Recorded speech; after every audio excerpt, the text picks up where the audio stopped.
Hi అందరికీ, welcome to my channel Manvi official.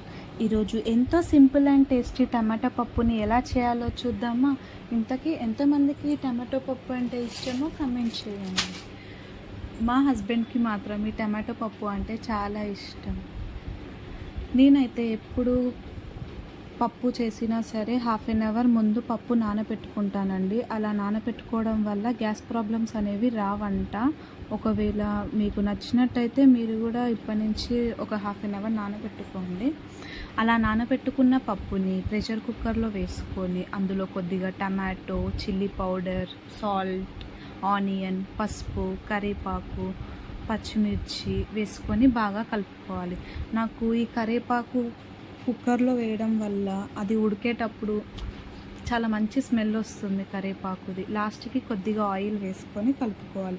ఈ oil ఎందుకు వేసానంటే విజిల్ వచ్చేటప్పుడు కుక్కర్ మూత మీద ఇలా మొత్తం ఆయిల్ వాటర్ రాకుండా ఉండాలని అలా ఆయిల్ వేసాను. అంతేనండి. క్యాప్ పెట్టేసుకొని స్టవ్ ఆన్ చేసుకొని ఒక 2 విజిల్స్ వచ్చే వరకు వెయిట్ చేయాలి. 2 విజిల్స్ వచ్చిన తర్వాతకి ఎప్పుడైనా సరే క్యాప్ ఓపెన్ చేసేటప్పుడు ఎయిర్ ఉందా లేదా అనేది కంపల్సరీ చెక్ చేసుకోండి 1కి 2 సార్లు, లేకపోతే పేలిపోతుంది.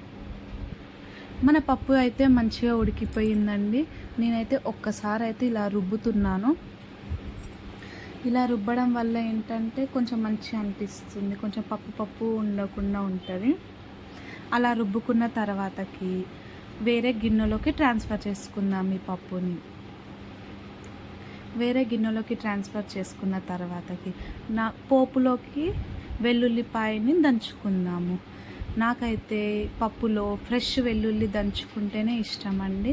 ఫ్రెష్ వెల్లుల్లి దంచుకున్న తర్వాతకి ఒక ప్యాన్లో 2 టేబుల్ స్పూన్ ఆయిల్, జీలకర్ర, ఆవాలు, ఎండుమిర్చి, కరివేపాకు, పసుపు వేసుకొని బాగా కలుపుకోవాలి. అంతేనండి, పోపు రెడీ అయిపోయింది. ఇలా చేసుకున్న పోపుని మనం ఇంతకుముందు గిన్నెలో ట్రాన్స్ఫర్ చేసుకున్న పప్పులోకి కలుపుకుంటే మనకి ఎంతో టేస్టీ అయిన టమాటో పప్పు రెడీ అండి. ఈ వీడియో కనుక మీకు నచ్చినట్టయితే please do like, share and subscribe to my channel. మీరు కూడా ట్రై చేస్తారా ఈ టమాటో పప్పుని? ట్రై చేస్తే ఎలా వచ్చిందో నాకు కమెంట్ చేయండి.